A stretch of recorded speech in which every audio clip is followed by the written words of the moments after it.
ന്യായാധിപന്മാർ 15:11. ഫെലിസ്ത്യർ നമ്മെ വാഴുന്നു എന്ന് നീ അറിയുന്നില്ലയോ? നീ ഞങ്ങളോട് ഈ ചെയ്തതെന്ത് എന്ന് ചോദിച്ചു. അടിമത്തത്തിലായിരിക്കുന്ന യഹൂദന്മാരുടെ കൂട്ടായ ശബ്ദമാണിത്. അടിമകളാക്കിയവരോടുള്ള വിധേയത്വം ആണ് ഈ വാക്കുകളിൽ കാണുന്നത്. ഞങ്ങളുടെ മേലുള്ള ഫെലിസ്ത്യരുടെ വാഴ്ച ഞങ്ങൾ അംഗീകരിക്കുന്നു. ഞങ്ങൾക്ക് പ്രശ്നമുണ്ടാക്കുവാൻ നീ എന്തിനവരെ പ്രകോപിപ്പിച്ചു? ഈ സംഭവത്തിൻ്റെ പശ്ചാത്തലം അല്പമായി പരിശോധിക്കാം. ഫെലിസ്ത്യരുടെ അടിമകളായ ഇസ്രായേൽ ജനം, അവരെ സംബന്ധിച്ചിടത്തോളം അടിമത്തം അവരുടെ ജീവിതത്തിൻ്റെ ഒരു ഭാഗമായി മാറിയിരുന്നു. സ്വാതന്ത്ര്യത്തിനു വേണ്ടി അവർ ദൈവത്തോട് അപേക്ഷിച്ചില്ല.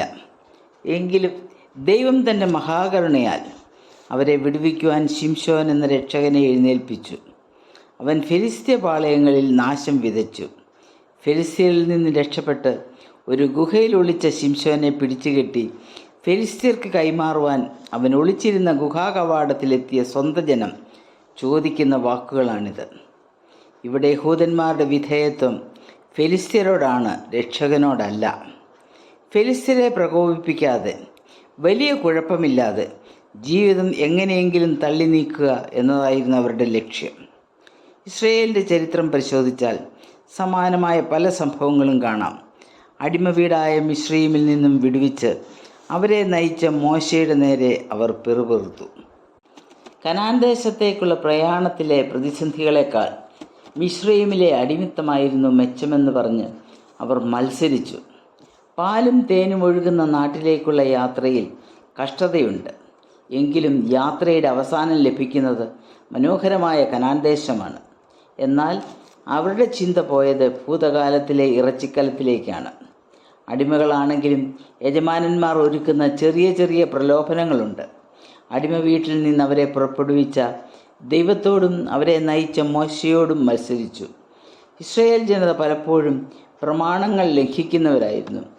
മറ്റൊരു ജാതിക്കും ചെയ്തിട്ടില്ലാത്ത ശ്രേഷ്ഠമായ കാര്യങ്ങൾ ദൈവം അവർക്ക് വേണ്ടി ചെയ്തു.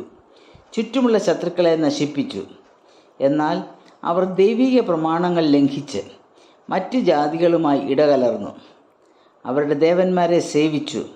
അവരുമായി വിവാഹബന്ധത്തിലേർപ്പെട്ടു. മശിഹായെ തള്ളിപ്പറഞ്ഞു. തന്മൂലം ദൈവം അവരെ കഠിനമായി ശിക്ഷിച്ചു. ഇസ്രായേലിൻ്റെ ചരിത്രം വിശ്വാസികളായ നമുക്കൊരു ദൃഷ്ടാന്തമാണ്. സാത്താൻ്റെ അടിമനുഖത്തിൽ നിന്നും ക്രിസ്തു നമുക്ക് സ്വാതന്ത്ര്യം നൽകി. ഗലാത്യർ 5:1 പൗലോസ് നൽകുന്ന മുന്നറിയിപ്പ് ഇതാണ്: സ്വാതന്ത്ര്യത്തിനായി ക്രിസ്തു നമ്മെ സ്വതന്ത്രരാക്കി, അതിലുറച്ചു നിൽപ്പിൻ. അടിമനുഖത്തിൽ പിന്നെയും കുടുങ്ങിപ്പോകരുത്. എല്ലാ നിയമസംഹിതകളിൽ നിന്നും കെട്ടുപാടുകളിൽ നിന്നും ക്രിസ്തു നമ്മെ വിടുവിച്ചു. അസ്വാതന്ത്ര്യത്തിൽ നിന്നും സ്വാതന്ത്ര്യത്തിലേക്ക് കടന്നു വന്നവർ വീണ്ടും അതിലേക്ക് മടങ്ങരുതെന്ന മുന്നറിയിപ്പ്. ഇന്ന് ക്രിസ്തീയ ലോകത്തിൽ ഈ പ്രവണത സർവ്വസാധാരണമായിരിക്കുന്നു. ലോകവുമായി ഒത്തുതീർപ്പുകൾക്ക് തയ്യാറാകുന്നു. ലോകത്തിൻ്റെ ആചാരാനുഷ്ഠാനങ്ങൾ പിന്തുടരുന്നു. നമ്മുടെ ആത്മീയ കൂടിവരവുകളിൽ സാമൂഹ്യ രാഷ്ട്രീയ നേതാക്കൾക്ക് പ്രമുഖ സ്ഥാനം നൽകുന്നു. അവരിൽ നിന്നും ലഭിക്കുന്ന കൊച്ചു കൊച്ചു സൗജന്യങ്ങൾ സ്വീകരിച്ച് ആത്മീയ പ്രമാണങ്ങളെ ബലി കഴിക്കുന്നു. സർവമത സമ്മേളനം, എക്യൂമിനിസം എന്നിങ്ങനെയുള്ള പ്രസ്ഥാനങ്ങളിൽ സജീവ പങ്കാളികളാകുന്നു. പ്രമാണങ്ങൾ ബലി കഴിച്ചാലും നമുക്കാരെയും പിണക്കാതെ സ്വൈരമായി കഴിയണം. യഹൂദ ജനതയ്ക്ക് ഫെലിസ്ത്യരോടുള്ള അതേ വിധേയത്വമാണ് നമുക്ക് ലോകത്തോടുള്ളത്. അടിമനുഖത്തിൽ കുടുങ്ങരുതെന്ന മുന്നറിയിപ്പ് സ്വീകരിച്ച് ക്രിസ്തുവിലുള്ള സ്വാതന്ത്ര്യം അനുഭവിച്ച് ദൈവിക പ്രമാണപ്രകാരം ദൈവപ്രസാദമുള്ള ജീവിതം നമുക്ക് നയിക്കാം. ദൈവത്തിനടിമകളാകാം. അതാണ് ക്രിസ്തുവിലുള്ള സ്വാതന്ത്ര്യം. എം.ഇ. ചെറിയാൻ സാറിനോട് ചേർന്ന് നമുക്കും പാടാം: അവനടിമ അനുഭവിക്കും സ്വാതന്ത്ര്യം പോലെ വേറില്ല സ്വാതന്ത്ര്യം ഏതും. ദൈവത്തിൻ്റെ നാമം മാത്രം മഹത്വപ്പെടുമാറാകട്ടെ.